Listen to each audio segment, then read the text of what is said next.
Le podcast de la CPTS Paris 8. On va encore parler de l'insuffisance cardiaque avec Armelle Duchesne. Bonjour Armelle. Armelle est cadre de santé à Créteil et on va parler des céciques. Alors c'est quoi un cécique ?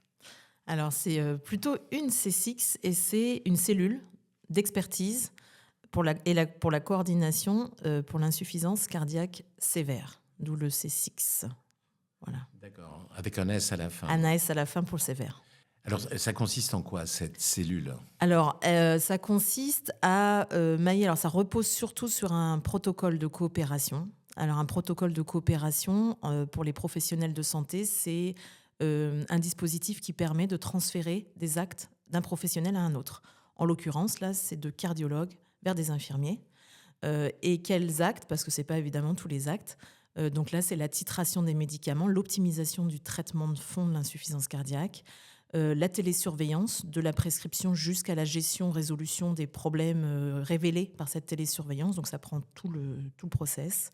Et des consultations non programmées en cas de décompensation cardiaque, qu'elles surviennent au travers ou qu'elles soient révélées au travers de la télésurveillance ou au cours d'une titration, par exemple, où il y aurait un épisode aigu, sait-on jamais, entre deux consultations. Donc, elles peuvent assurer tout ça, enfin, ils ou elles, les infirmiers, formés à ce protocole. Et donc, la C6, elle est basée là-dessus. Et elle greffe, en plus de ça, les fragilités, donc le dépistage des fragilités, notamment gériatriques, avec tout ce qui est orientation en fonction des situations. Et évidemment, la coordination, alors c'est intrinsèque du protocole de coopération, c'est la relation avec la ville, etc., puisque les patients sont chez eux. Donc, ce qu'il faut bien situer, c'est que c'est une expertise hospitalière parce que des patients particulièrement graves et instables, mais une gestion donc avec une expertise hospitalière depuis le domicile des patients. Donc concrètement, ce qui se passe, c'est que ces cellules-là cherchent à stabiliser un patient depuis son domicile. Il vient que pour les consultations de titration. Donc en gros, ça se passe 4-5 fois. Il va venir sur l'hôpital par rapport à ça. Et le reste du temps, tout est géré à distance. Donc le patient est maintenu à domicile, évite les urgences, évite les hospitalisations. Et voilà, c'est ça le principal du modèle. Alors comment sont inclus les patients ? Alors les patients, ils sont inclus aujourd'hui parce que c'est encore relativement nouveau, c'est beaucoup au décours de l'hospitalisation, et puis parce que c'est la période de crise d'instabilité. Donc c'est souvent à l'issue d'une hospitalisation que à ce moment-là, on révèle le fait que ou il n'est pas encore optimisé, il va falloir le faire, ou que la télésurveillance peut être une bonne manière de répondre à éviter la prochaine, parce qu'on sait que c'est un quart des patients, enfin vous le savez mieux que moi ça, qui vont rechuter dans les 6 mois, etc.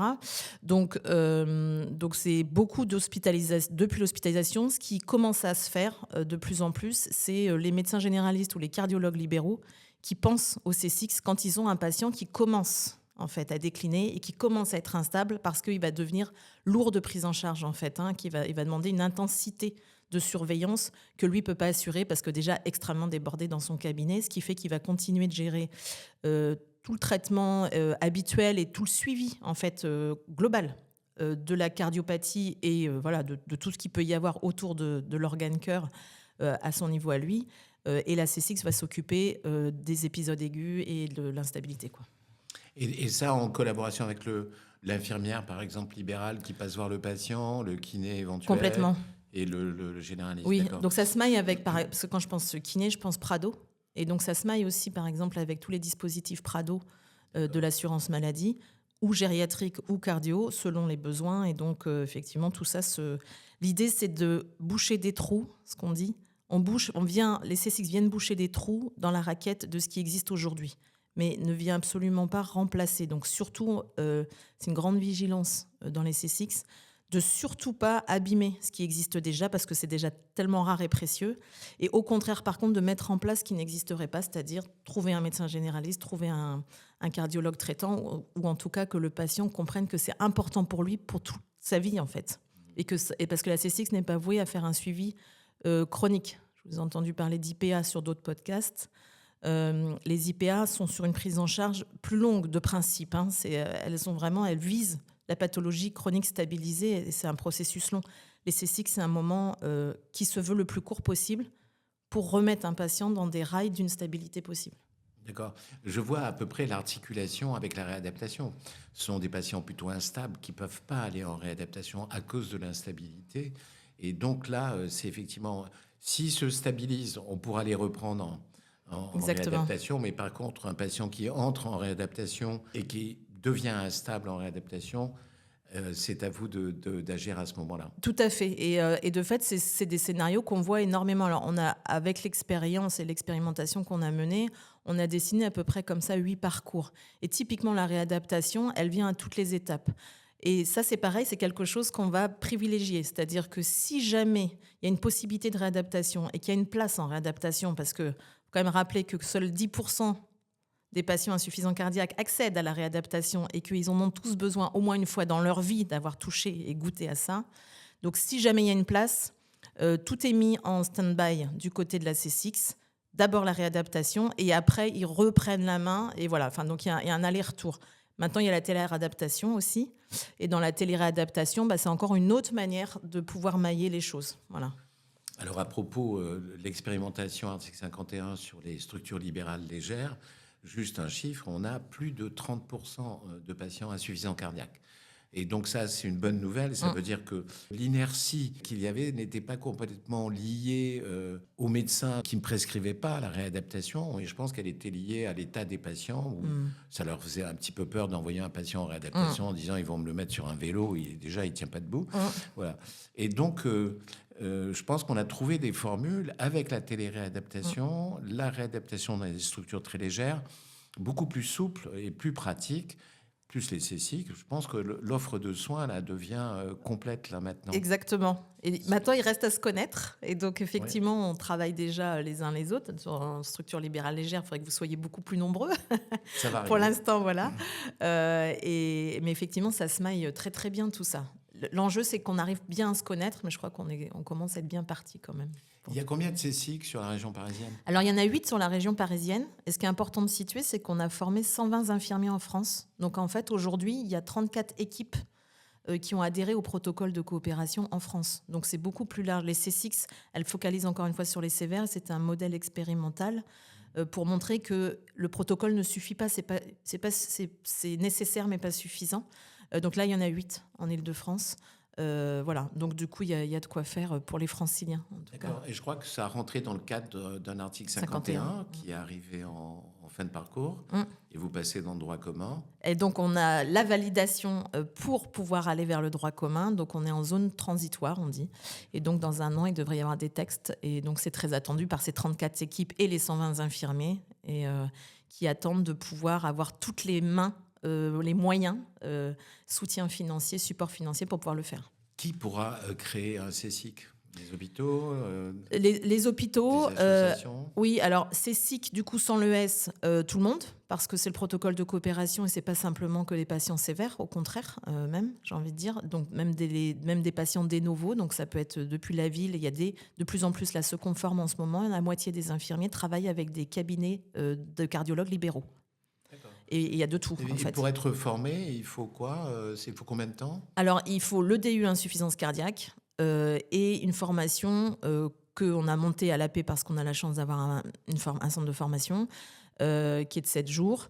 Donc, ça fait à peu près 24 jours théoriques, on va dire, entre 24 et 27 jours théoriques à suivre. Et le compagnonnage, où c'est une centaine de consultations à assurer. Pour pouvoir faire ça. Ce qu'on fait bien, on le fait souvent. Voilà. C'est vrai que dans beaucoup de structures, cliniques et autres, gros cabinets de groupe, les infirmières qui y travaillent déjà sont pratiquement déjà formées sur le terrain là-dessus. Il ne reste plus qu'à valider leurs connaissances théoriques. Oui, c'est ça. Enfin, valider, et il y a un changement de posture quand même, qui est important parce que là, du coup, ils deviennent prescripteurs. Et c'est pas un petit enjeu d'être prescripteur. Vous le savez, mais peut-être vous l'ignorez parce que finalement, vous le savez tellement que vous l'avez intégré. Mais pour ces infirmiers, la notion du patient qui part avec sa prescription et cette prise de décision n'est pas un petit sujet. Donc effectivement, il y en a plein qui ont énormément, et on le voit au fur et à mesure des formations, le niveau des infirmiers qui viennent en formation et on commence à vraiment donner du high level, quoi. Enfin, on sent qu'il y a vraiment un background déjà très robuste. Mais on l'a remarqué aussi sur les infirmières en pratique avancée. Bah oui. Au début, c'est quand même très difficile. Il y a une certaine angoisse à prescrire et à modifier. Bon, quand on travaille dans une équipe, nous, on a organisé des réunions, des mini-staffs très réguliers.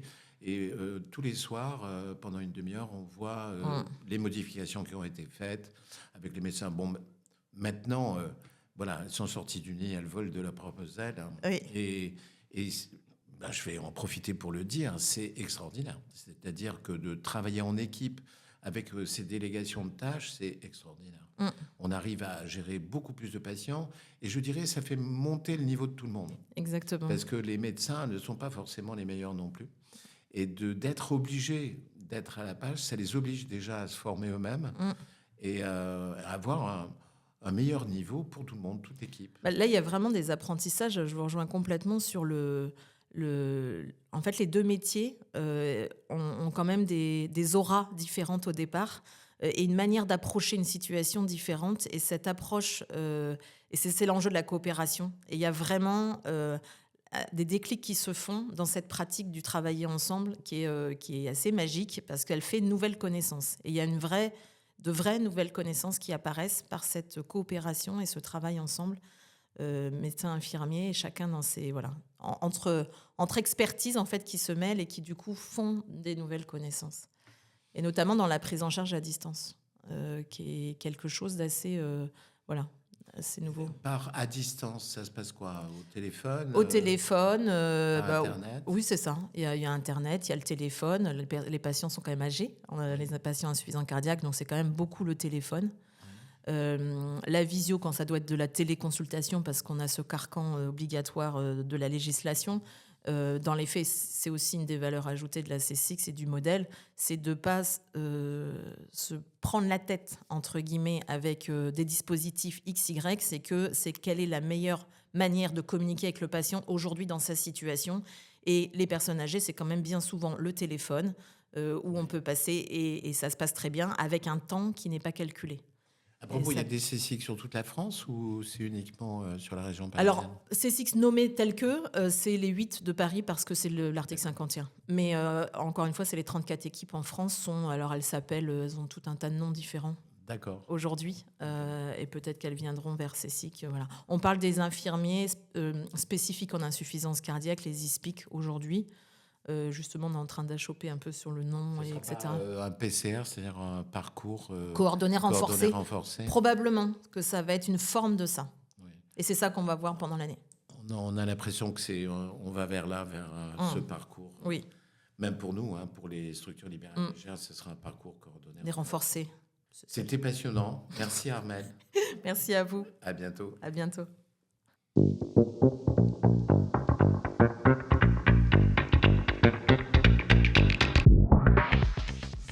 Les C6 sont des cellules d'expertise et de coordination de l'insuffisance cardiaque sévère.